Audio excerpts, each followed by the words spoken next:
જિંદગી તો આ દરિયા દેવના હાથમાં હોય છે. તે ક્યારેક ડૂબાડે તો ક્યારેક તારી પણ લઈ જાય. આ દરિયાનું પાણી કદાચ મીઠું હશે, પણ કેટલીક સ્ત્રીઓએ પોતાના ભાઈ, બાપ, ધણી આ દરિયામાં ગુમાવ્યા હશે. હાલમાં ગુજરાતના દરિયા કિનારે જે 100 માઇલ દૂર ભયંકર વાવાઝોડા સાથે તોફાન શરૂ થઈ ગયું છે. हम भी ऐसे छक्का लगाना चाहते हैं. बोल चल, कौन जीतेगा? पाकिस्तान.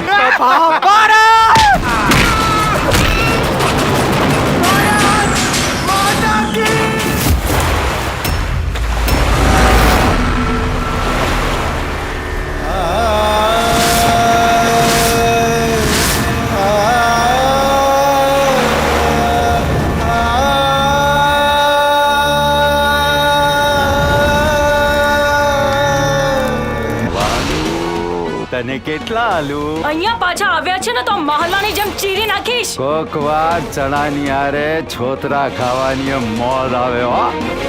તારા નરસિકને કહી દેજે કે ફરી આડા પડ્યા ને તો તને બચાવવા બીજું કોઈ આડું નહીં આવે. ખબર નહીં કયા ચોઘડિયામાં અમે પેદા કર્યા છે. તે કયું ચોઘડિયું હતું તે જોયું નહોતું? જ્યારે 4 આંખ મળે ત્યારે કોઈ ચોઘડિયું જોવા બેસે.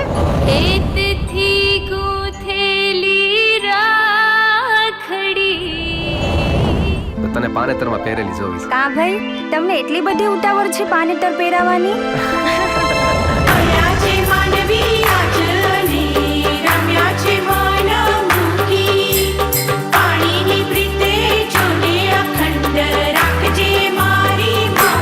પાપલેટ એ કુવારાવ હારાવ, તમે લોકો પણ લગન કરીને મસાલા પાપલેટ ખાધા કરો ને. ડાવ હારાવ, અમારા દરિયાના છોરુના દિલ પણ તેના પાણી જેવા સાફ હોય છે સાહેબ. એ જેને પ્રેમ કરે ને એને જીવતા તો નિભાવી લે, પણ મર્યા પછી પણ ઉગારી લે. આ લખમ. કોણ લખમ? એટલે આ ખારા દરિયાનો છોરું. ચાંદાના અજવાળા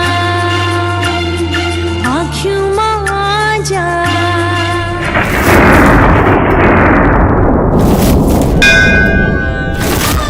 આ રિવાજના બંધનમાં બંધાવું પડ્યું છે.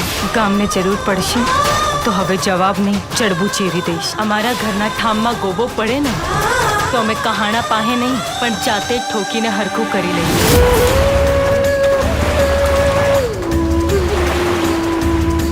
તારા જેવી માછલીને તો આખી કાંટા હારે ગળી જાઉં છું.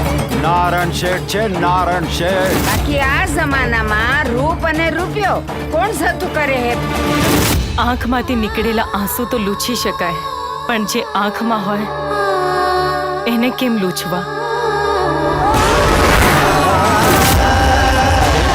મારું સપનું છે એને ભણાવી ગણાવીને મોટો સાહેબ બનાવવાનો. એ હું પણ કહીશ કે મારો નાનો ભાઈ મોટો સાહેબ છે.